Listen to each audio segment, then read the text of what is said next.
예, 안녕하세요. 예, 방금 소개받은 안동환입니다. 이렇게 다시 뵙게 돼서 참으로 감사합니다. 오늘 강의하기 전에 제가 잠깐 기도하고 시작하겠습니다. 참 좋으신 하나님 감사합니다. 주님께서 이 귀한 자리 세워주신 감사드립니다. 우리 학부모들, 참으로 저희 자녀들, 주님이 주신 자녀 어떻게 할지 저희들 많은 망설임들이 있습니다. 저의 뜻이 항상 저희 자녀만은 최고로 이 세상에 인정받는 그리스도인으로 자라길 원하나 주님, 저희 자녀들과 많은 갈등들이 있습니다. 주님께서 특별히 이러한 갈등 안에서도 저희한테 길을 보여주시고 또 저희들 나아갈 것, 저희들이 해야 할 것들 지켜주신 감사드립니다. 오늘 한 시간 저희와 나눌 때 주님의 큰 은혜로서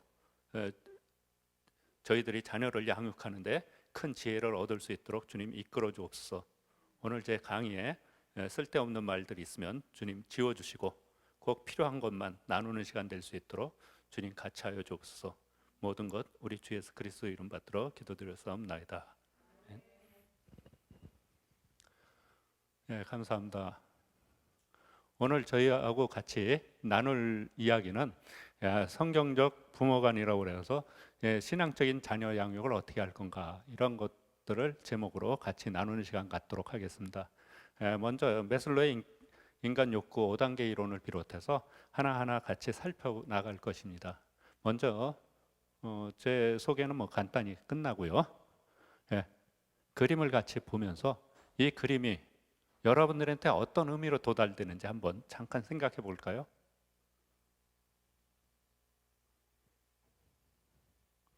이 그림을 전에도 한번 봤을 수도 있지만 처음에는 그림을 딱 보면 딱 떠오르는 그런 사자성어가 있다면 뭘까요? 그렇습니다. 동상이몽. 우리는 한 테이블에 다 같이 모일 때가 많습니다. 왜 우리 가정이라고 그러면 우리 오늘 아침에도 우리 자녀하고 이렇게 한 테이블에 같이 있었을까요? 요즘 시대가 그래서 그렇지만 또 코로나라는 특별한 은혜로 같이 있는 시간들이 많아 있었을 거예요. 처음에 코로나19로 인해서 온 가족이 같이 집에 있으니까 처음에 모두들 좋다고 그러더라고요. 근데 그게 한 달, 두 달, 세 달 이렇게 지나오면서 참 함께 한다는 것이 좋음에도 불구하고 실제 삶은 녹록지 않다는 것들을 많이 얘기하죠. 이 가정도 어떻게 보면 같이 차를 나누고 있으면서도 머릿속에는 전부 다 다른 생각들을 하고 있을 수 있습니다. 어쩌면 우리 집 이야기일 수도 있는데 우리가 원하는 것은 어떻게 하면 다 같이 한 곳을 바라보고 갈 수 있는가. 우리만이 아니라 내가 지금 지나온 걸 중에서 좋은 것은 더 올리고 좋지 못했던 것들은 지우면서 우리 자녀들이 더 바른 길로 그리고 더 확실한 길로 나아가기를 원합니다. 그래서 이렇게 한 자리에 모여서 다 따로 생각하는 것이 아니라 우리가 한 자리에 모여서 하나님이 우리 가족에게 무슨 것을 원하는지 그것을 우리가 찾아갈 수 있도록 그런 시간이 될 수 있도록 오늘 같이 한번 나눠봅시다. 우리가 잘 아는 메슬로의 그 인간 욕구 이론이죠. 우린 이런 것들을 보면서 오늘 이 시간에 다시 한번 보려고 그러는 건 이러한 욕구 중에 우리는 이 결핍 욕구, 즉 생존 욕구라는 것들이 있어요. 우리들한테 이런 것들이 채워져야 우리가 바라보는 이 마지막 하나님 앞에도 나갈 수 있는 것이죠. 그런데 여러분들 다 알다시피 우리들한테 이러한 욕구 중에 생존의 욕구, 그러한 욕구들을 과연 우리는 어떻게 채울 건가? 우리들 자녀가 태어났을 때 어떻게 부모하고 자녀가 하나가 될 수 있는 그런 식으로 그러한 소속감을 가질 수 있는가? 그리고 그러한 것에서 안전함을 가지고 그러한 안전함에 의해서 자기를 세워나갈 수 있는 것입니다. 우리가 흔히 부모 사랑은 지극하다고 그럽니다. 그런데 이 부모 사랑하고 또 집착이라는 것이 있죠.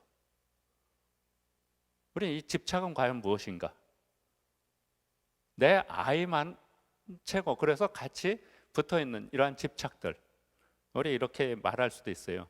사랑은 상처를 보듬어 안지만 집착은 상처를 헤집는다고 말할 수 있습니다. 내가 내 아이만 고집하였을 때, 내 아이의 안정과 내 아이의 장래, 내 아이의 성공만을 바라보고 갔을 때, 우리는 내 아이한테 모든 것을 다 쏟는다고 그러는데, 그 내가 모든 것을 다 쏟는 것이 사랑으로 쏟는 것인지, 아니면 내가 그동안 하지 못한 걸 대리 만족을 한다든가, 또는 또 다른 것으로 올인하는 것이 아닌가, 이런 생각을 한번 해봅니다. 아이들은 어렸을 때 부모가 사랑하면 거기에 의존하죠. 부모가 집착하면 그것도 사랑으로 받아들이고 거기에 의존합니다. 그러나 그 아이들은 자라면서 자기 안에 자기만의 욕구들이 따로 생깁니다. 그러나 그것을 표출할 수가 없이 그 성장기를 부모에 의해서 컨트롤되면서 커져갈 수 있습니다. 제가 들었던 말 중에 이런 말이 있어요. 헬리콥터 맘이라는 말 혹시 들었습니까? 예, 헬리콥터가 떠서 그 주의 부대들이 어디 있는지, 누가 어디 있는지 늘 헬리콥터가 감시하듯이 부모가 자녀를 그렇게 감시하고 있는 것. 그런데 감시라고 생각 안 하고 그것을 사랑이라고 그러죠. 이런 얘기도 들었어요. 청년이 군대 가면 요즘 그 심정대들 있고 자대들이 있는데 그 부대 앞에 원룸이 가득 찬대요. 왜냐하면 엄마들이 우리 아이들이 근무하는 그 자대에 배치된데 원룸을 하나 얻어서 거기 가서 지켜본다고 그럽니다. 그런 부모도 있다고 그러더라고요. 그 아이는 그 엄마의 지극한 사랑을 얼마나 감격할까요?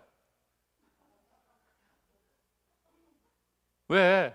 그러니까 학교를 졸업해서 입사 원서를 내고 입사 시험을 봤는데 떨어지면 아이가 회사에다가 항의하는 것이 아니라 부모가 내 아들의 성적이 몇 점인데 왜 떨어졌느냐, 면접에서 뭘 잘못했냐, 이걸 따지고 묻는답니다. 한 걸음 더 나가서 그 아이가 입사했는데 직장에서 질책을 받으면 아이가 잘못했다고 질책을 받으면 그 엄마가 와서 우리 아들이 뭘 잘못했는지, 내 딸이 뭘 잘못했는지 상사한테 따지는 시대가 됐다는 얘기까지 들었습니다. 과연 이런 것들이 사랑일까요? 우리는 어떻게 이 하나하나 단계를 잘 매듭지어 가서 성장할 수 있을까? 이런 것들을 한번 생각해 볼 수 있습니다. 제가 임상에서 청년을 만나서 상담하는 과정에서 놀란 것은 이때 이 청소년기에 정당하게 분출되지 않은 욕구들이 갑자기 결혼을 앞두고 또는 결혼한 다음에 신혼 초기에 그런 것들이 불출되는 젊은이들을 봤습니다. 그리고 그렇게 불출됐을 때는 지금까지 그 청년이 이루었던 것들이 한순간에 모든 것들을 부정하게 되고 교회 청년 지도부까지 했던 청년도 하나님을 부정하는 경우를 자주 만났었습니다. 과연 이런 것들이 어느 날 갑자기 그들한테 스며든 것이 아니라 어떻게 보면 가장 처음에 있는 이 사랑이라는 부모하고 사랑의 관계를 어떻게 매듭졌는지, 어떻게 다뤄왔는지 이런 데서 느낄 수도 있습니다. 우리가 흔히 청소년의 욕구는 이 세 가지로 이렇게 많은 이론가들이 발표합니다. 그렇습니다. 대부분 아이들은 개성이 뚜렷해지고 독립의 욕구가 강해지는 시기죠. 이런 것들이 청소년기에 이렇게 발현되는데, 청소년기가 언제부터 시작되죠? 우리가 이렇게 했을 때 지금 우리나라는 초등학교 한 4학년? 빠르면 늦어도 초등학교 6학년 정도, 이때부터 와서 청소년기를 우리는 보통 고등학교까지가 아니라 대학 졸업할 때까지 한 25세까지를 청소년기로 이렇게 봐요. 그런데 이때 많은 욕구가 강해지고 또 소통도 자기 또래 선배들하고 깊은 소통들을 나누죠. 근데 여기서 소통의 단절은 누구랑 하죠? 예, 부모하고는 철저히 단절하고 자기끼리만 소통하죠.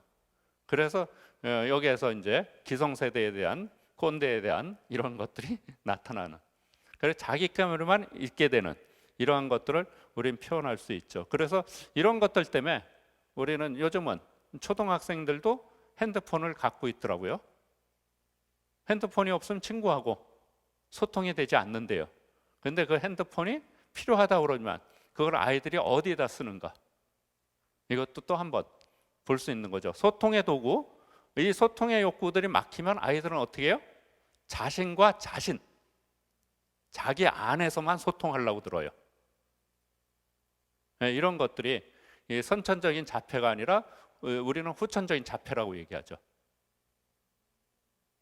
오래전에 자기 방에만 갇혀서 있는 아이들, 우리나라도 이런 것들이 문제가 되고 자기 방에서 방 안에서 숙식을 다 하는, 엄마한테 방문 열고 그 앞에다가 밥 차려놓으면 그거 먹고 빈 그릇 내놓고 이런 아이들 있었습니다. 일본에선 이 아이들이 성장해서 40대가 돼갖고 지금 큰 문제가 20대의 문제가 아니라 40대가 문제되는 거 우리들이 많은 기사를 통해서 봤을 거예요. 우린 이런 것들, 무슨 얘기냐면 사람은 누군가와 소통을 하는데 건전하게 소통하지 않으면 자기 혼자만 소통하는 거죠. 우리는 어떻게 해요? 사람과 사람 사이에 건전한 소통, 그리고 한 가지 더, 우리는 나와 하나님과의 소통도 필요한 것입니다. 그리고 우리 자녀가 그것을 배울 수 있도록 우리 부모는 해주셔야 돼요. 여러분들이 여러분들만 특세 나와서 하나님께 큰 은혜 받아가는 것이 아니라 여러분의 자녀도 하나님과 깊은 소통을 할 수 있도록, 그러기 위해서는 자기 표현을 건전하게 할 수 있도록 우리는 지켜줘야 될 것입니다. 그렇다 그러면 그런 것들에서 우리가 어떻게 청소년 자녀와 소통할 수 있는가, 이런 것들을 한번 얘기합니다. 그런데 여러분들 혹시 자녀하고 이야기하다가 이렇게 머리가 열리는 경험 해보셨나요? 그럴 때 어떻게 하십니까? 화내죠. 분노가 치밀어 오르죠. 내가 지금 무엇 때문에 이렇게 세상에서 이 힘든 일을, 이것들을 다 그냥 받아들입니까? 너 하나 잘 되라고. 우린 그랬잖아요. 그런데 이게 뭐예요? 내가 내 감정에 충실하면 충실할수록 우리는 우리 자녀 이야기를 들을 수가 없어요. 우리는 아이들한테 아마 한 번 정도는 해봤을 거예요. 얘야, 내가 이거 벌써 몇 번째 얘기하니? 그렇게 얘기해도 너는 귓등에 들은 채도 안 하고. 우리는 아이들하고 대화하는 법이 어떻게 생각해요? 여러분들의 아이를 충분히 이해했다고 생각하죠? 네. 어쩌면 충분히 이해했을 거예요. 그러나 어디서 이해했냐면 여러분들의 시각에서, 여러분들의 중심으로, 여러분들 중심으로 봤지 자녀 중심으로 보질 않았다는 거죠. 자녀가 아니라 우리 딸의, 또 우리 아들의 눈에서 본 것이 아니죠. 우리가 보면 이 아이가 하는 이 행동들이, 이 모습이 앞으로 좀 더 시간이 지나면 어떻게 될지 빤히 보여요. 왜? 내가 바로 그 길을 지나왔기 때문에. 내가 그 길을 안 가봤던 길이라면 나도 모르니까 같이 어떻게 할 텐데 나는 이미 지내왔잖아요. 그리고 내가 어떻게 해요? 후회했잖아. 나는 이 길을 이제 다시는 범하지 않으리라. 그런데 누가? 내 사랑하는 아들이, 내 딸이 그 길을 또 가려고 그래. 그러니까 어떻게 해요? 막는 거죠. 야, 글로 가면 빤해. 그거 왜 그 힘든 길을 가? 이렇게 편한 길. 나는 어렸을 때 우리 집이 가난해서, 나는 이게 안 돼서 어쩔 수 없이 그 길을 돌아섰지만 넌 내가 해줄 거 다 해주잖아. 왜 가니? 이렇게 얘기하죠. 근데 그 아이는, 아이 입장에서는 그 뒷길이 보입니까? 안 보입니까? 아이 입장에선 지금 거밖에 안 보여요. 그럼 여러분이 어떻게 해야 돼요? 여러분이 지금 자리에서 내려와야 돼요. 내가 우리 아들일 때 이 환경이라 그러면, 내가 내 딸의 입장에서 지금 이 문제를 부닥쳤다면, 내가 그때라면 나는 그때 어떻게 했을까? 여러분들의 선 경험을 가지고, 지금까지 지내온 경험을 가지고 판단하지 마시고 그 자리로 내려가야 비로소 나눌 수가 있어요. 이러다 보니까 이러려고 그러면 아이 이야기를, 그 말하는 것들을 제대로 들어야 돼요. 어떻게? 나의 선입견 없이 아이가 말하는 사실을 그대로 듣는 것이 제일 중요합니다. 그런 다음에, 그 다음에 그것만 듣는 것이 아니라 그 이야기를 들었을 때 내 안에 생기는 나의 감정의 질곡들이 있죠. 그것들을 여러분 무시하면 안 돼요. 그것도 같이 들어야 돼요. 그 두 가지를 들으면서 우리는 새롭게 아이 입장을 봐야 되죠. 그러나 세상은 그렇게 가르치지만 우리가 신앙적인 자녀 양육이라면 우리는 거기서 한 가지 더 봐야 돼요. 지금 이 순간 하나님은 무엇을 말씀하시는가?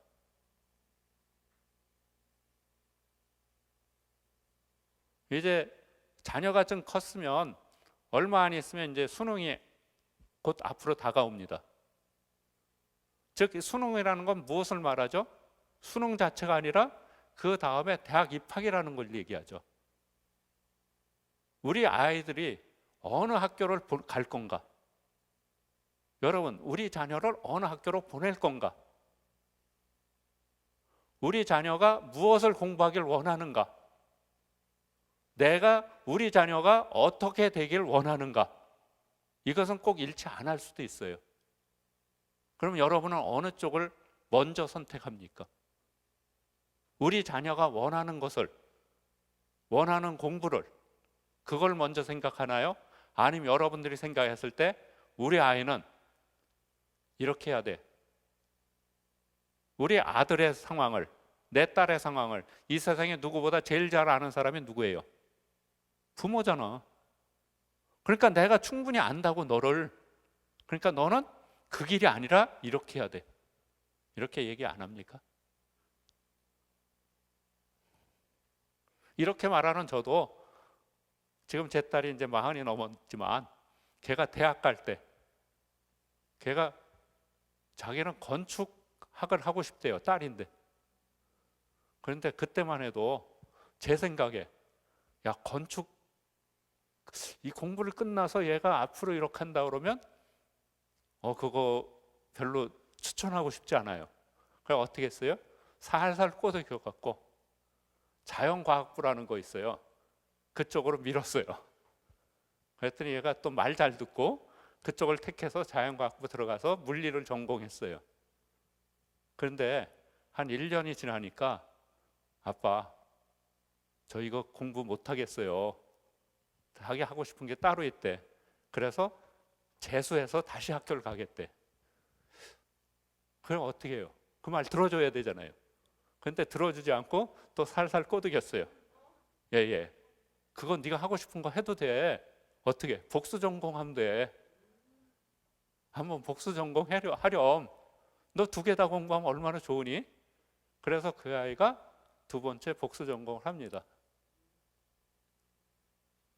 산미. 물리학하고 산미하고 굉장히 차원이 틀리더라고요. 그러니까 얘는 그걸 하기 위해서 미술학원 가서 6개월을 공부한 다음에 그쪽을 다시 해서 2개를 끝냈어요. 살살 꼬드겨 왔죠, 여기까지. 그랬더니 그 다음에 대학원 가면서 어떡할 거야 그랬더니 아빠하고 더 이상 상의 안 할래 그러더니 따로 공부 시작하더라고요. 저도 왜냐면 우리 아이가 생각하는 게 이게 돼요. 그리고 그게 옳아요. 그리고 그렇게 밀어줘야 돼요. 그런데 뭘 생각해요? 그래도 현실은 그게 아니란다. 내가 살아왔던 딸이 살아갈 길이 아니라 아빠가 살아왔던 길을 생각하니까 그게 아닌 것 같아. 그래서 아빠가 널 사랑한다는 이러한 말로 포장하면서 아이를 이렇게 힘들게, 그럼 우리 아이는 결국 어떻게 했어요? 돌고 돌아왔죠. 예. 그래서 지금은 그쪽 공부해 갖고 하는 일이 회사는 다니지 않고 처음에 좀 다니다 말고 알바로 이렇게 하면서 제일 많이 하는 게 교회에서 교회 모든 디자인 이런 것들 담당하고 하더라고요. 그래 그런가 보다 그러고 있어요. 하여튼 이것이 저 역시 어떻게 해요? 부모라는 입장에서 그렇게 보지, 하나님의 이 아이를 어떠한 달란트를 줬는가 그거를 고려하지는 않았어요.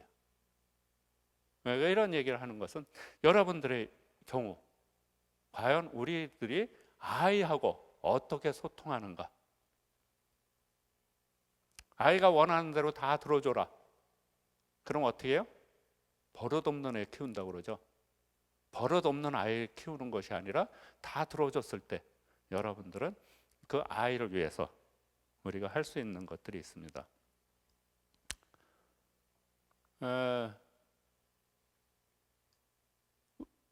왜냐하면 이런 것들이에요. 사람이 부모도 아이하고 똑같지 않아요. 생각하는 방법도 틀리고 많은 것들이 다릅니다. 자, 재미있어요. 혈액형은 유전합니까? 안 합니까? 네, 부모가 혈액형이 A형이고 B형이면 그 밑에 자녀들이 나올 수 있는 것은 다양하죠. 그런데 A형이면 B형이 나오면 안 되죠. 네, 이런 것들은 유전한다고 그러죠. 우리들이 이어받는 거죠. 그러면 성격은 유전하나요? 예, 성격이 유전하는가 안 하는가는 심리학자들이 굉장히 큰 주제였어요. 그래서 어떤 심리학자들은 성격이 유전한다는 것을 연구해서 발표하고 그 반대학자들은 성격은 유전하지 않는다 이렇게 얘기하죠. 일반적으로 성격은 학자마다 많은 아직도 견해는 차이는 있지만 보편적으로 성격은 유전하지 않는 걸로 일반화되고 있어요. 왜? 우리는 다시 한번 이렇게 생각하는 게 좋아요.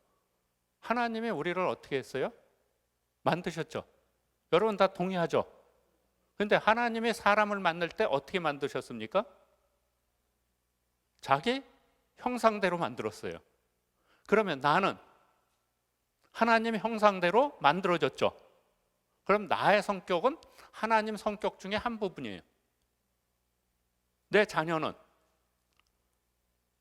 하나님이 아담과 이브만 만들고 자기 형상대로 그 다음에 나 몰라라 했을까요? 이런 것들 한번 생각해 보세요. 하나님이 만든 것이 성경에 사람을 만드는데 아담을 만들고 그 갈비로 부인을 만들었다고 우리가 그렇게 해갖고 온 것처럼 그 다음은 그 자녀들은 그럼 아담과 이브가 만든 건가요? 우리가 이런 것들을 한번 생각하면 내가 하나님의 자녀인 것처럼 내 아이는 누구의 자녀죠? 하나님의 자녀예요. 그러면 여기서 우리가 하나 중요한 것을 봐야 됩니다. 자녀는 누가 돌보죠? 자녀는 누가 돌봅니까? 부모가 돌보죠. 여러분의 부모는 육신의 부모가 있고 영적인 부모, 영적인 하나님이 있어요. 아버지. 맞죠? 우리 자녀를 내가 돌보면 하나님은 뭐 하실까요? 여러분이 여러분의 자녀를 돌보면 하나님은 여러분 탓하지 않아요. 그렇죠? 그리고 어떻게 해요? 여러분의 자녀는 여러분한테 맡겨놓고 딴 일을 하시면 되죠. 맞나요? 이거 잘 생각하셔야 돼요. 우리 자녀를 내가 완벽하게 케어할 수 있으면 내가 케어하면 제일 좋아요. 그런데 내가 완벽하지 않으면 많은 부분 우리 아이의 또 하나의 부모 하나님께 맡겨야죠. 하나님이 나한테 맡겨준 이 자녀를 양육하기 위해서 나한테 맡겨준 부분은 내가 감당하고 그 나머지 부분은 하나님께 맡겼을 때 하나님이 그 아이를 맡아 키울 것입니다. 우리가 그렇게 됐을 때 우리는 알아갈 수 있어요. 우리가 자녀를 키우다 보면 자녀가 가끔가다 부모의 단점을 얘기해요. 엄마, 그거 잘못했어. 아빠 그거 아니야. 그럴 때 여러분은 어떡합니까? 아이, 그게 아니고 네가 아직 몰라서 그러는데. 여러분 혹시 그렇게 얘기하지 않아요? 엄마 그거 잘못했어. 맞아, 내가 잘못했어. 그럼 어떻게 하면 좋겠니? 그러고 바로 수긍하나요? 네가 좀 잘해봐. 너도 그래. 네가 몰라서 그래 임마. 우린 그러지 않나요? 우리가 어떻게 하면 부모하고 이런 것들이 같이 될 수 있을까요? 어찌 보면 아이들이 부모의 단점, 부모의 잘못됐다고 지적하는 것은 경우에 따라서 많은 경우 그 아이가 어떤 좋지 않은 상황이 있을 때 그걸 모면하려고 할 때도 많아요. 그렇죠? 예, 맞아요. 그러나 또 다시 보면 그 지적이 좀 과장됐거나 다소 왜곡됐다 할지라도 어떻게 보면 그것은 자녀들이 오랜 관찰을 통해서 지켜본 그런 것들일 수 있어요. 그렇다면 우리는 어떻게 할 건가? 자녀가 부모의 단점을 지적했을 때 그 단점을 인정하라는 것이 아니에요. 자녀가 부모의 단점, 잘못됐다고 지적했을 때 그 잘못을 지적하는 태도, 그것을 인정해 주자는 거예요. 그래, 네가 봤을 때 이게 잘못돼 보이는구나.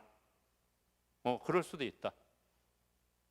그리고 그러면 어떤 것이 어떻게 하면 엄마 아빠가 이제 이러한 잘못을 다시 반복하지 않겠냐고 물어봤을 때 우리 자녀들은 그 대안을 쉽게 말하지 못해요. 그냥 잘못했어 그렇게 얘기했지 이렇게 고쳐요는 못해요. 그랬을 때 여러분들은 그래, 이게 좀 안 좋은 것 같구나. 우리 새로운 방법, 엄마가 어떻게 했으면 좋을지, 아빠가 어떻게 했으면 좋을지 그거 한번 찾아보자. 이렇게 얘기하면, 그리고 실제 그것을 안 찾는다 할지라도 찾아보자 하고 얘기한 것으로 인해서 아이들은 다시 한번 엄마 아빠를 봅니다. 그럼 여러분은 그 말을 지키기 위해서 찾아보는 흉내만 내면 돼요. 찾지 못하더라도. 그 흉내만 내더라도 아이들은 그러한 것들을 몇 차례 거치면 부모를 신뢰하게 됩니다. 무슨 얘기냐면 다시 한번 부모를 존중할 줄 알게 돼요. 왜? 자녀가 엄마 아빠의 잘못을 지적한 것을 엄마 아빠가 이런저런 거절하지 않고 그 지적한 그 자체를 존중해 줬기 때문에. 우리는 이렇게 해서 부모와 자녀가 서로 존중해 나가는 것, 그것을 배우는 것이에요. 여러분들은 전부 하나님의 자녀입니다. 하나님의 아들이고 하나님의 딸입니다. 여러분들이 잘못했을 때 하나님이 그때 회초리를 드나요?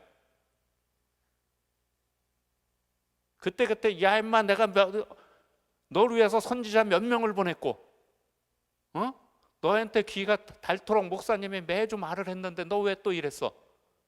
우리 그렇게 안 하잖아요. 왜 안 하죠? 하나님의 사랑이 없어서?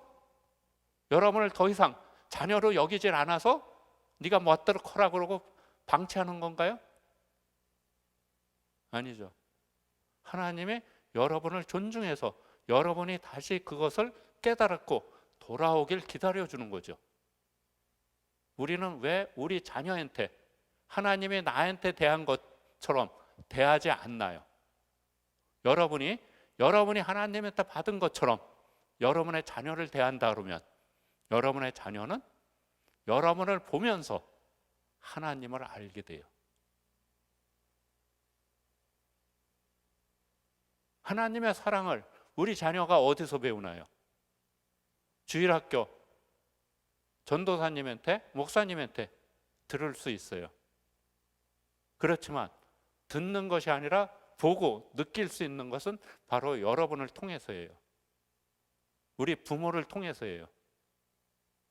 그래서 그 부모를 통해서 하나님의 사랑을 배워갈 수 있도록 우리가 해준다는 것, 그것이 우리한테 필요한 것입니다. 그러기 위해서는 우리들이 여러 가지를 해야 되는데 그 중에 하나가 이 내 경험을 같이 나누는 거죠. 자, 엄마 아빠의 경험을 자녀한테 나누기 위해서 어떻게 해야 되나요? 어떻게 하면 경험을 나눌 수 있나요? 예, 예. 너 요번에 고등학교 들어갔지? 나 때는 이렇게 시작하나요? 여러분은 어떻게 해야지 여러분들의 경험을 나눌 수 있나요?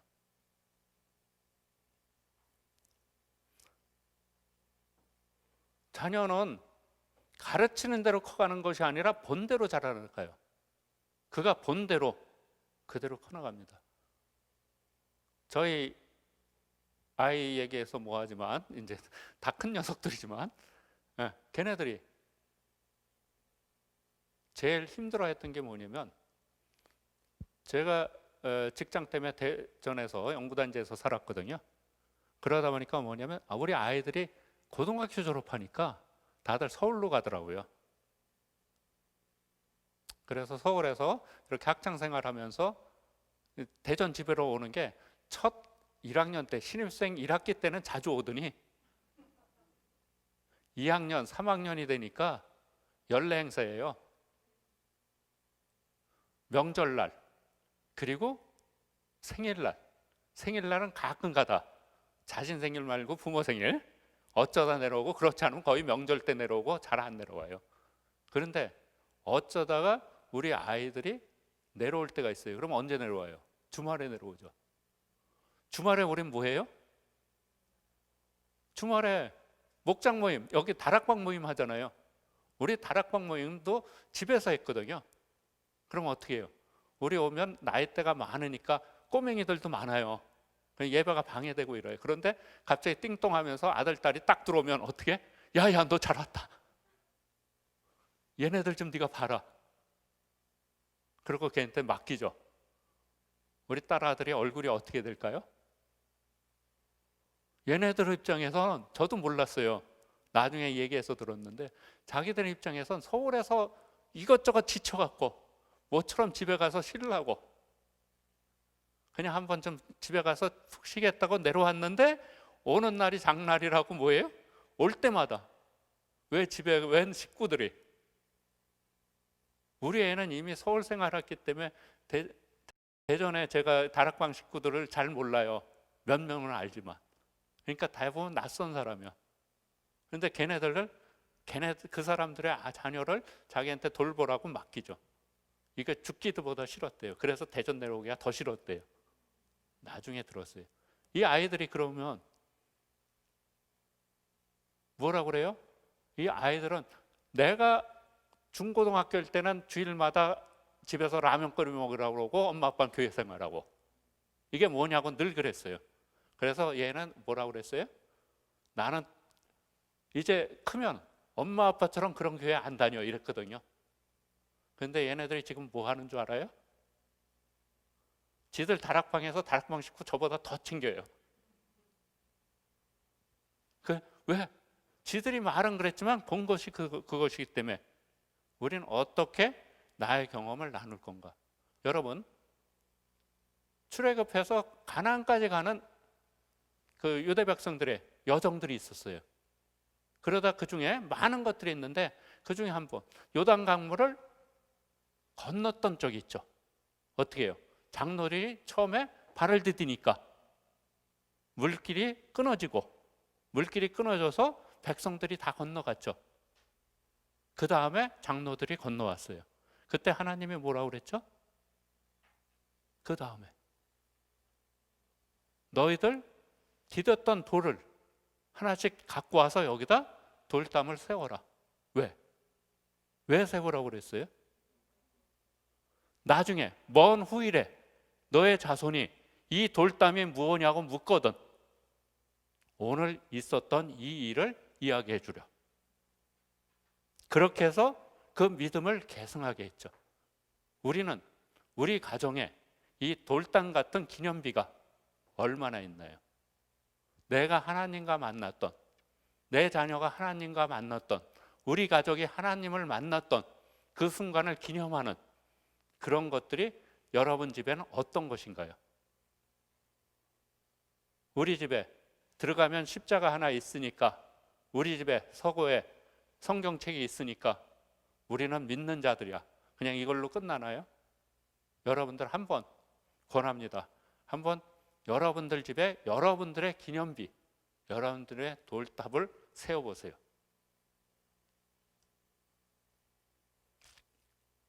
시간이 좀 많이 갔지만 한번 이건 살펴보고 싶습니다. 성경의 가정들.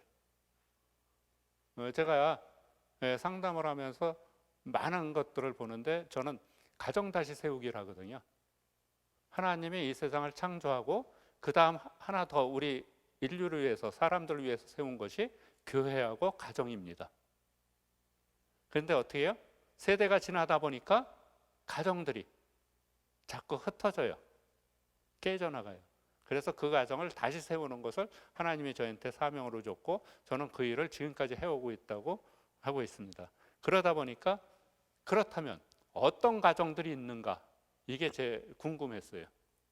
그래서 한번 성경에 많은 가정들이 있는데 그중에 몇몇 가정들만 얘기했습니다.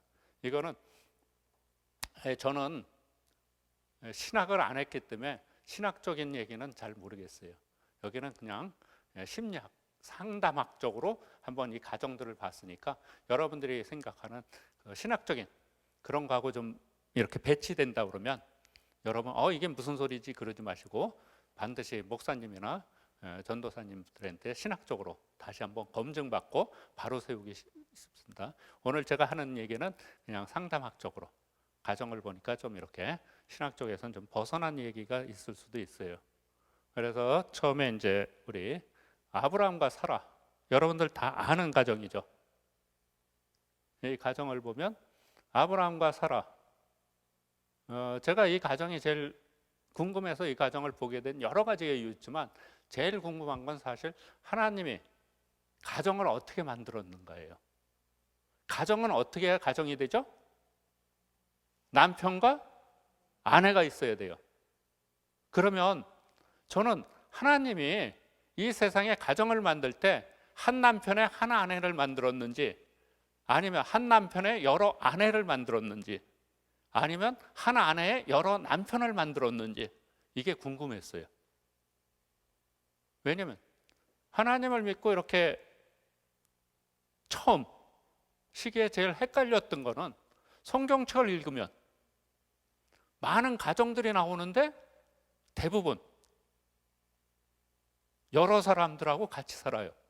더 그냥 솔직히 얘기해서 한 남자하고 여러 부인들하고 같이 살아요. 그렇죠? 그래서 저는 하나님이 세상을 그렇게 만들었나? 미안합니다. 저가 남자잖아요. 그러니까 남자 본위로 모든 걸 생각해요. 그러다가 제가 좀 나이 이렇게 많이 들어서 치앙마이라는 데 선교사로 갔거든요. 그 태국을 비롯해서 동남아시아권은 여성 시대예요. 모계 사회의 전통이 아직도 남아 있는. 그래 거기는 여성 중심으로 다 있더라고요. 그래 그 사회에서 이렇게 하면서 제가 그동안 저도 모르게 저도 그냥 남성 위주로 있었구나 이런 생각도 해봤어요. 자, 이건 여담이었고, 다시 하여튼 저한테 궁금했던 건 하나님의 가정을 그럼 어떻게 만들었는가? 이게 굉장히 궁금했어요. 그리고 한 남편 하나 아내라면 그 증거가 어디 있는가? 그 증거가 어디에 있는가? 이것이 궁금해서 누차 이렇게 다시 보고 하다가 저는 그 증거를 아브라함과 사라 이 부부에서 봤습니다. 하나님이 이 부부한테 무엇을 줬죠? 우리가 잘 아듯이 우리의 믿음의 조상이라고 그랬잖아요. 열국의 어머니. 그런데 그거 못지않게 이들한테 준 축복은 뭡니까? 너희 자녀를 통해서 세상을 가득 채우겠다는 거잖아요. 그런데 아브라함과 사라는 자녀가 아브라함 나이 99세 때까지 없었어요. 맞나요? 틀리나요? 뭐 맞아요. 틀렸죠. 이스마엘은 그 전에 태어났잖아요. 네. 그렇죠. 이 가정을 보면서 저는 하나님의 허락한 것이 무엇인가? 아브라함이 나이가 들어가면서 하나님의 뜻을 쫓아서 모든 것들을 했어요. 그러다 나이 들면서 차츰차츰 자기가 세상을 떠나서 하늘로 올라갈 때가 가까운다고 생각하면서 뭐가 염려돼요? 내 후계자, 내 상속자가 누군가. 그런데 자녀가 없으니까 처음에 자신의 상속자로 누굴 생각해요? 아브라함의 종. 그렇죠. 그를 자기 상속자로 생각하고 하나님, 이를 내 상속자로 하겠습니다 했을 때 하나님이 뭐라고 그래요? 아니다. 네 씨로, 거기 처음 나와요. 네 씨로 후계자를 삼아라 그래요. 그런데 씨가 하여튼 그 성경 표현대로니까 없었으니까 어떡합니까? 사라가 꾀를 내갖고 하갈을 들이죠. 하갈이 먼저 아브라함한테 이렇게 꼬리쳤다는 표현은 없어요. 그렇죠? 누구의 명예에 따라서? 네, 상전의 명예에 따라서 같이 해요. 그리고 자녀를 낳죠. 그러니까 아브라함이 어떻게 해요? 누구의 아들이에요? 아브라함의 아들이잖아요. 그러니까 이제 하나님, 이스마엘을 내 후계자로 삼겠습니다. 그럴 때 하나님이 뭐라고 그랬어요? 아니라고 그랬죠. 하나님은 아브라함과 사라를 통해서 그 자손으로 하나님은 세상을 채우겠다고 그랬어요. 복을 주신다고. 물론 나중에 성경에 보면 이쪽도 큰 민족을 이루죠. 하나님이 허락했어요. 그러나 여기서 하나님이 허락한 것에 참으로 하나님 뜻이 어디 있는가? 저는 그것에 굉장히 많은 생각들을 해봤어요. 하나님 뜻이 아브라함과 하갈로 이루어서 거기도 민족을 이루는 것이 원래 본 뜻인가?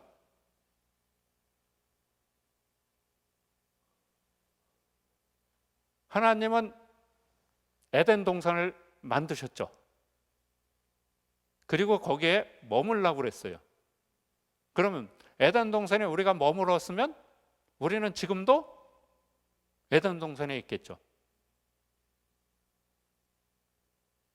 우리가 이 세상에서 많은 고난을 가지고 고난 안에서 인내하러 기다려서 하늘로 올라갈 거는 맞습니다. 그렇죠? 우리가 그 하늘로 올라간 그곳이 어떻게 하면 에덴으로 다시 환원되는 것일 수 있습니다. 맞나요? 그러면 처음부터 그냥 지키기만 했어도 이 세상에 문제가 없었을 거예요. 그러나 하나님이 우리가 아담이 선악과를 따먹고 했을 때 하나님이 어떻게 하셨어요? 너 이놈 말 안 들었어 그러고 그냥 끝 그렇게 했나요? 말 안 들었어 너 이놈 하면서 어떻게 했어요? 하나님은 우리한테 옷을 입혀 지어서 쫓아보냈어요. 그냥 내보내지 않았어요. 하나님이 내 뜻에 어긋났지만 그래도 허용했어요. 하나님이 내 뜻에 어긋났지만 그래도 허용했어요. 그래서 하나님은 한 남편의 한 아내, 한 아내의 한 남편을 한 가정으로 세웠다고 저는 확신합니다.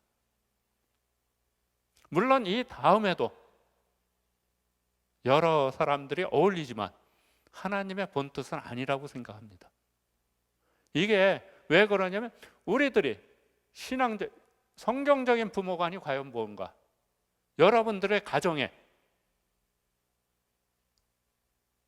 저는 이 강의를 듣는 사람이 어떤 가정일지는 몰라요. 그러나 다시 한번 강조하는데 제일 중요한 것은 부부가 같이 가야 됩니다. 혹시 만에 하나 그렇지 않다면 이 관계부터 회복하십시오. 이것이 회복돼야 자녀가 그 안에서 커나갈 수 있습니다. 자, 아브라함과 사라가 같이 했는데 100년 해로 했죠? 맞죠? 사라가 몇 세 때 돌아갔어요? 사라가 몇 세인지 잘 몰라요. 저도 몰라요. 대충 아마 110 몇 세에 사라가 죽었어요. 그렇죠? 하나님한테 올라갔어요. 그런 다음에 아브라함이 혼자 있었나요? 아브라함이 우리말로 후처. 예, 이쪽하고 이쪽하고는 달라요. 지위가. 그렇죠? 예, 예, 사별해서 후처를 둬갖고 그 다음에 어떻게 해요? 자손들을 떠나요. 그렇죠? 그리고 이 자손이 이렇게 커져요. 이게 하나님이 허락한 자손, 하나님이 허락하진 않았지만 하나님이 책임진 자손. 이해돼요? 자, 그 다음 이삭과 리브가 가정. 이 가정을 보면 제일 먼저 생각나는 것이 무엇입니까? 에서, 야곱. 그렇죠? 에서는 누구 아들? 에서는 누구 아들? 에서는 이삭, 리브가 아들이죠. 그런데 꼭 이렇게 물으면 에서는 이삭 아들, 야곱은 리브가 아들. 우린 그렇게 들려 있고. 그렇죠? 왜 이삭은 에서만 고집했을까요? 왜 에서만 고집했을까요? 저는 그렇게 생각해 봐요. 아브라함이 누구만? 이스마엘이 장자잖아요. 서자라고 하지만 그래도 장자잖아요. 그런데도 불구하고 이삭이죠. 아마 이 이후에 여러 아이들이 있지만 그래도 이삭만 챙겼을 거예요. 이걸 보면서 이삭은 에서만 이렇게 되지 않았을까 생각해 봐요. 성경에 없을 땐 저는 그냥 상상해서 많은 것들을 해석해 보거든요. 그렇게 됐을 때 리브가는 어떻게 해요? 아빠가 에서만 돌보니까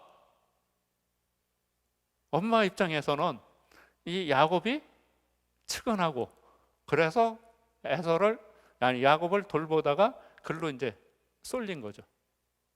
그렇죠? 이거는 그 다음에 어떻게 가요? 야곱이 누구를 사랑해요? 라헬을 사랑하죠. 그리고 어떻게? 12형제 중에 어떻게? 누구를?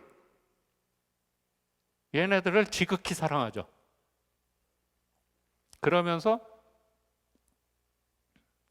우리는 여기에서 이렇게 보면서 많은 가정들 봅니다. 그러면서 이렇게 봤을 때 저는 야곱의 부인이 누군가? 야곱의 부인 누굽니까? 레아, 라헬, 비라, 실바. 그 네 사람 다 부인으로 나오죠. 하나님의 원한 과연 그 어떻게 됐을까? 이런 거예요. 사람하고 달라요. 자, 야곱이 어떡합니까? 야곱은 누구네 집에 가서 살게 돼요? 형을 기만한 죄로 어디로 가요? 라반 삼촌 집에 가죠. 삼촌 집에 가서 첫눈에 반한 애가 누굽니까? 라헬. 그리고 몇 년을 같이 그 집에서 7년을 살죠. 7년을 누굴 보면서 살아요? 라헬을 보면서. 그러다가 첫날 밤 누가 들어와요? 레아. 야곱은 라헬과 레아를 구별할 줄 몰랐을까요? 왜 첫날 밤 지난 다음에 삼촌한테 가서 레아가 아니야 난 라헬이 사랑했어, 라헬을 나한테 줘야지 왜 레아를 보냈어, 이렇게 따졌죠. 왜 그 전에 전날 밤에 레아가 들어왔을 때 넌 아니야 나가 그러지 못했나요? 저는 이런 것들이 선악과를 따먹었던 아담은 뭐라고 그랬어요? 선악과를 내가 따먹었다고 그랬어요? 아니죠. 철저히 당신이 만든 여인, 하나님한테 말할 때 당신이 만든 여인이 내게 권해서 내가, 누구 때문에 그랬어요? 당신 때문에. 야곱은 라헬을 사랑했지만 레아가 들어왔을 때 마다하지 않았어요. 왜? 라반 당신이 준. 그런데 그러면 그걸로 끝나야지 그럼. 그렇죠? 그런데 왜 내 걸 고집해? 여기서부터 이런 것들. 그리고 그 다음에 이 12자녀가 나오고 그들이 구속사적으로 여러 가지, 신학적으로는 여러 가지 의미 있지만 저는 그것을 떠나서 그냥 상상했을 때 이 가정이 얼마나 복잡해집니까? 이 가정이, 이 둘의 암투는 어떻게 끝났죠? 야곱이 형 곁을 떠남으로써, 형 곁을 떠나서 몇 년을 있었어요? 20년을 훌쩍 넘게 따로 살았잖아요. 그리고 다시 돌아와서 형 밑에 준 다음에 형하고 같이 사나요? 형이 같이 살자 그랬을 때 아니에요, 저도 저 식구들이 많아서 저 따로 살겠어요. 그렇죠? 형제가 계속 따로 살았어요. 그런데 여기에서는 어떻게 돼요? 이 형제들은 굉장히 많은 일들이 벌어지죠. 각각 한 족속에 됐지만 그건 우리 저쪽에서 보고 신학적으로 오케이지만 상당히 가정으로 보면 이 가정은 어떻게 돼요? 그래서 야곱이 최후에 어떻게 합니까? 야곱이 바로왕 앞에서 했던 말이 있죠. 내 인생이 험악해서 나이보다 더 늙어 보인다. 뭐 그때가 벌써 100살이 훨씬 넘으신 분인데 도대체 얼마나 더 늙어 보였는지 모르지만 거기에서 어떻게 내 인생이 험악하여. 이 인생이 왜 험악해졌습니까? 이 인생이 처음에 에서에 대한, 형에 대한, 그리고 내가 갖고 싶은 내 욕심에 의해서, 그런 다음에 어떻게 해요? 이 자녀들을 어떻게 양육했는가?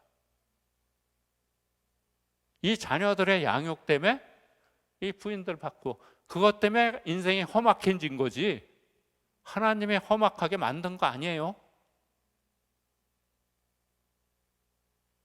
우리 가정이, 제가 아까 처음에 얘기했듯이 한 가정은 부부로부터 시작돼요. 부부가 건전하면, 부부가 하나가 되면 그 가정은 철저히 하나입니다. 그러나 그렇지 않으면 이 가정들은 어려워집니다. 자, 이 가정 한번 더 봅시다. 여러분, 엘가나 누군지 하면 엘가나 그러면 지금 여기 다 써 있기 때문에 알지만 얼핏 생각나나요? 한나 그래야지 저 잘 알죠. 한나 그럼 누구예요? 눈물로 기도한 여인.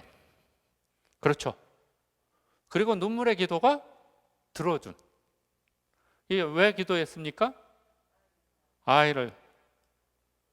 그래갖고 어떻게 해요?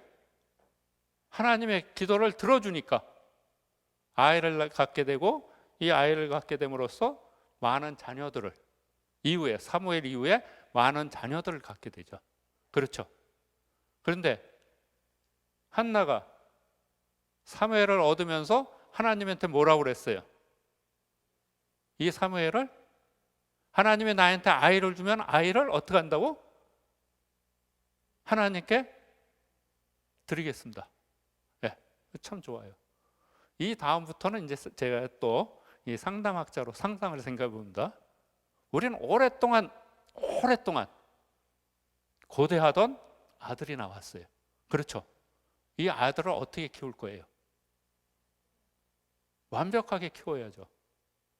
이 나라에서 내노라 하게 키워야죠. 그래서 어떻게 보냅니까? 이 사무엘을 어디다 보냈어요? 엘리 제사장에게 보냈죠. 당시 제사장이에요. 지금 같으면 어떻게 사무엘을 한국으로 치면 S대 민족사관학교를 거쳐서 그래야지. 그래서 S대에서 머무는 게 아니라 어떻게 아이비리그까지 보내야지. 그렇죠. 그래서 결과가 어떻게 돼요? 결과가 어떻게 됐어요? 사무엘이 제사장이 아니라 대제사장. 영적으로 권력적으로 이스라엘을 통치하는 그런 자가 됐잖아요. 성공했잖아요. 그런데 이 학교에 언제 보냈어요? 사무엘 몇 살 때? 태어나서 젖될 때. 젖대고 보냈어요. 요즘 옛날에 초등학교 졸업하고 조기 유학이라는 게 있었죠. 조기 유학 보내도 최소한 초등학교는 보냈어요. 또는 중학교, 고등학교는 보냈어요. 그랬는데 이 부모는 젖될 때 보냈어요. 그러면 사무엘은 뭘 배웠을까요? 뭘 배워요? 엘리한테 하나님 섬기는 법은 제대로 배웠어요. 그렇죠? 율법은 제대로 배웠어요. 그러니까 어떻게 해요? 대제사장이 됐어요. 그런데 뭘 못 배웠어요? 가장 기본적인 가정교육. 엘리는 가정교육을 어디서 배웠을까요? 아니, 엘리가 아니라 사무엘은 엘리한테 배웠잖아요. 맞아요? 엘리한테 율법 배우고 하나님 섬기는 법만 배운 게 아니라 가정교육도 배웠어요. 엘리의 아들들이 어떻게 돼요? 엘리 제사장의 아들들. 왜? 걔네들이 어떻게 됩니까? 하나님한테 대적해서 결국 죽임당하잖아요. 사무엘의 아들들은 어떻게 됩니까? 사무엘의 아들들은 제사장이 돼요. 그런데 그 아비하고 달리 뒷주머니 차죠. 요즘 말로 부패한. 맞아요? 왜? 누구한테 배웠기 때문에. 그러면 한나는 사무엘을 잘 가르친 건가요? 조기 유학시켰는데 대제사장까지 만들었는데 여러분은 여러분의 자녀를 여러분이 책임지려고 하는가? 하나님한테 온전히 맡기는가? 이게 지금 하나님한테 온전히 맡긴 건가요? 저는 신학적으로 해석하고 말하는 거 아닙니다. 비록 사무엘이 대제사장은 못됐다 할지라도 그냥 우리 동네에서 조그만 목회를 하든지 또는 우리 동네에서 목회를 못하고 그냥 다락방 리더로 끝나더라도 이 가정이 어떻게 될 건가? 우리는 한 번 더 하나님이 우리한테 주는 것이 무엇인가? 이런 걸 한번 볼 필요가 있어요. 이 가정은 너무 다윗 하나님이 동행한 자. 그렇지만 여기는 이 부인들 예. 참 그래요. 예. 하여튼 이 이야기는 너무 많아서 저도 그냥 여기는 생략하겠어요. 예. 그 다음에 아나리와 삽비라. 이 부부는 진짜 부창부수하는, 어쩜 부부는 참 멋있었어요. 끝까지 한 뜻으로 나갔어. 그렇죠? 한 뜻으로 나갔어. 근데 그 한 뜻에 제일 중요한 게 뭐예요? 하나님을 모르는. 부부는 한 뜻으로 가고 같이 가는 것이 가장 중요하다고 그랬어요. 그러나 거기에 하나님이 빠지면 어떻게 돼요? 아나리아와 삽비라가 돼요. 아굴라와 브리스길라, 브리스길라와 아굴라는 동시대예요. 근데 이 가정은 서로가 서로를 섬겨요. 남편이 아내를, 아내가 남편을. 그래서 성경에도 나오기를 남편 이름을 먼저 썼다가 나중에는 아내 이름을 먼저 쓰는, 그렇게 서로가 섬기는. 그러나 이 가정은 누가 있죠? 이 가정의 주인은 바울이 있는 거 아니에요. 이 가정의 주인은 하나님이 계셨어요. 예수님이 계셨어요. 이러기 때문에 이 동시대에 얼마나 차이가 있는지, 우리는 우리 가정을 과연 어떻게 만들어 갈 건가, 우리 가정을 어떻게 키워나갈 건가, 이것이 굉장히 필요하고 저는 쓰일 수 있다고 봐요. 그렇다 그러면 이런 것들을 우리는 어떻게 만들 수 있는가? 실제로 우리가 우리 가정을 이제 제대로, 우리가 성경에 있는 가정을 보면서 여러분들 각자 우리 가정을 어떻게 하겠다, 어떻게 해야 되겠다, 이렇게 생각한다면 여러분은 무엇을 생각해야 될 건가? 너희는 내 백성이요 나는 너희의 하나님이라. 이 말씀은 하나님이 아담을 만들 때부터 지금까지, 그리고 다음에 예수님이 다시 오실 때까지 결코 변하지 않는 말씀일 것입니다. 하나님은 이 말씀만 한마디로 하면, 그리고 이 말을 바꾸면 나는 너의 부모라는 거죠. 너의 엄마고 너의 아빠라는 거죠. 우리가 잘 아는 누가복음 15장에 탕자 이야기 많이 있죠. 탕자 이야기 중에 아버지 입장을 이렇게 봤을 때 아버지의 아들은 누구였을까? 이 아버지의 아들은, 예? 여기는 아들 둘이 있어요. 그렇죠? 첫째 아들은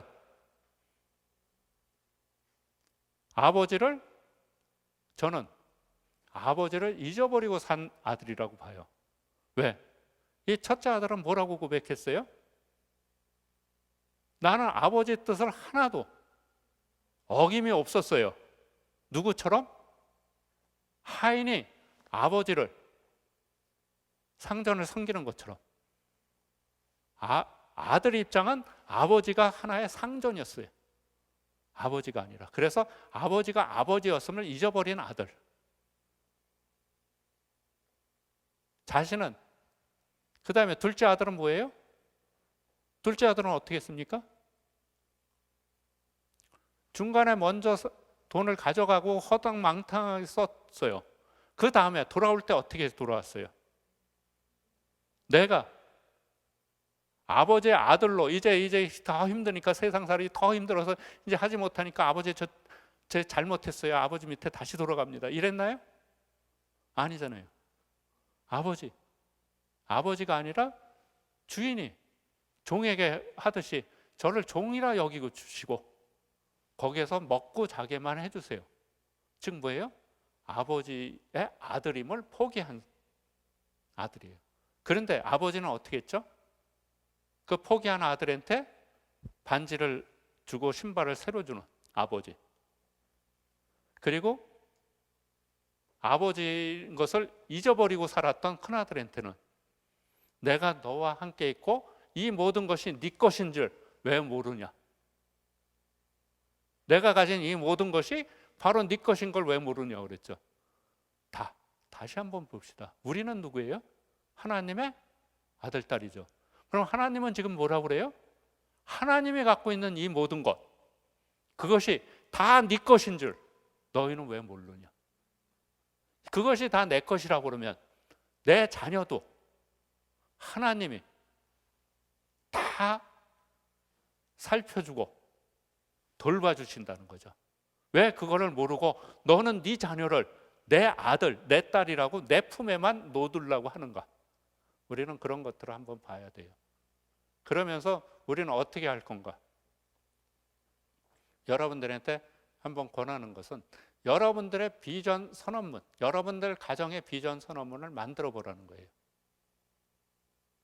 비전 선언문이란 말이 좀 이상하면 하나님이 여러분 가정에 주신 약속, 그 약속인데 지금 여러분이 누리는 약속이 아니라 지금부터 여러분이 생각했을 때 10년 후에, 20년 후에 누리게 될 약속이 뭔가? 그것이 여러분들의 비전입니다. 그것을 이제 여러분들이 같이 한번 만들어 보세요. 부부가 만들어도 제일 좋고요. 자녀하고 같이 하면 더 좋고요. 그래서 이 비전 선언문을 한번 여러분들은 꼭 작성해 보기를 권합니다. 여기에 있는 예제는 제가 2006년에 저희 가정이 만들었던 비전 선언문이에요. 2006년이면 지금 한 15, 16년 전이죠. 아마 제가 50대 그렇게 들어왔을 때 시작했던 건데, 그때 저는 모든 것이 하나님의 영광을 위하여 사는 가정, 믿음의 대를 이루어 행복한 가정, 이 두 개의 캐치프레이즈, 두 개의 비전 선언문을 썼어요. 그리고 그거에 대해서 실행할 수 있는 이러이러한 것들이 이루어질 것이다 해갖고 그때 한 7가지를 적어봤어요. 그리고 지금 현재 제 모습에서 보면 퇴직 후 가정사역자로 사회에 헌신하겠다. 지금 어찌됐든 제가 2014년 말에 퇴직을 했는데, 정년퇴직했는데 그 이후 그 전에도 했지만 지금도 계속 가정사역자로 저는 하고 있습니다. 그 다음 전원주택에서 노후생활을 하겠다. 제 꿈이었어요. 여러분들 아파트만 살잖아. 저 똑같이 아파트에서만 살았거든요. 서울에서도 대전에서도. 그래서 전원주택이 꿈이었어요.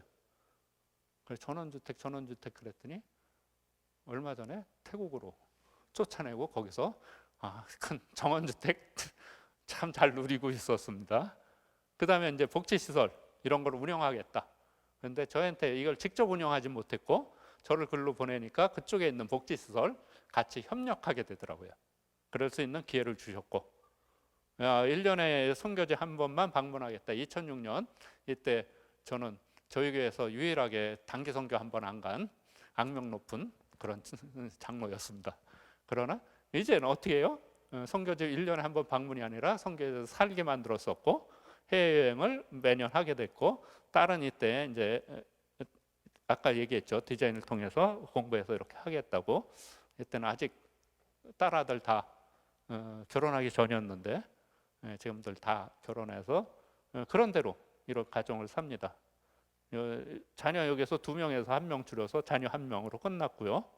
아들도 박사학위, 제가 이제 생각해요. 우리 아이는 박사학위 안 받겠대. 왜? 박사학위 받으면 취업도 안 된대요. 그리고 석사에서 끝내더라고요. 그래서 지금 잘 다녀. 연구소에서 교수는 안 하고 연구소에서 잘 있고 몰라요. 우리 아들 내일 모레 또 특허 하나 낸다고 자랑하더라고요. 그러면서 어쨌든 이렇게 잘 지내고 있어요. 내 자랑이 아니라 여러분들한테 앞으로 10년 후 또는 20년 후 우리 가정 모습이 어떻게 될 건가? 그리고 그걸 쓰세요. 그리고 그 다음에 그것을 놓고 기도하세요. 그대로 이루어집니다. 이게 하나님의 약속입니다. 지금 여러분들의 자녀, 오늘 내가 우리 자녀 때문에 힘들어하는 거 그거 고민하지 마세요. 10년 후에, 20년 후에 그 아들하고 그 딸하고 하나님이 주신 가정 안에 어떻게 사는가 이걸 꼭 하시고 그걸 하시기 위해서 또 하나 더 추가로 한다 그러면 여러분 가정의 십계명을 만드십시오. 우리 믿음 생활을 하는 우리 십계명에 준해서 우리가 믿음 생활을 하는데 여러분들 가정 또한 이거는 가능하면 자녀들이 성장했으면 자녀들하고 같이 쓰면 좋아요. 자녀들이 아직 미취학 아동이나 초등학교 저학년이면 좀 힘들지 모르지만 초등학교 고학년 이상이면 자녀하고 같이 하면 훨씬 더 좋은 가정 십계명이 만들어집니다. 저희 부부는 이렇게 만들었어요. 그냥 이건 참고로 보여드리면서 이렇게 하겠습니다. 그리고 이러한 저희 계명들이 2006년에 이런 계명들을 만들고 이것을 지금까지 계속 지켜오고 있어요. 여러분들이 지금까지 지켜왔던 여러분들 가정의 규칙들, 그리고 앞으로도 지켜가야 될 여러분 가정들만의 규칙들을 이렇게 만들어주면 훨씬 더 좋은 가정으로 이루어질 것입니다. 제가 두서없이 이렇게 막 진행했는데요. 혹시 질문 있으면 같이 질문 받고 들어가겠습니다.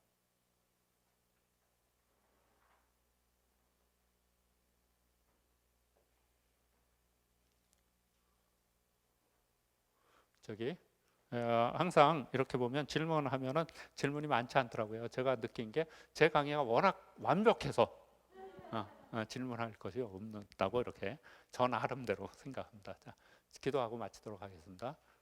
참 좋으신 하나님 감사합니다. 주님께서 저희들한테 가정을 만들게 허락하셨고 이 가정을 통해서 하나님이 영광 받기를 원합니다.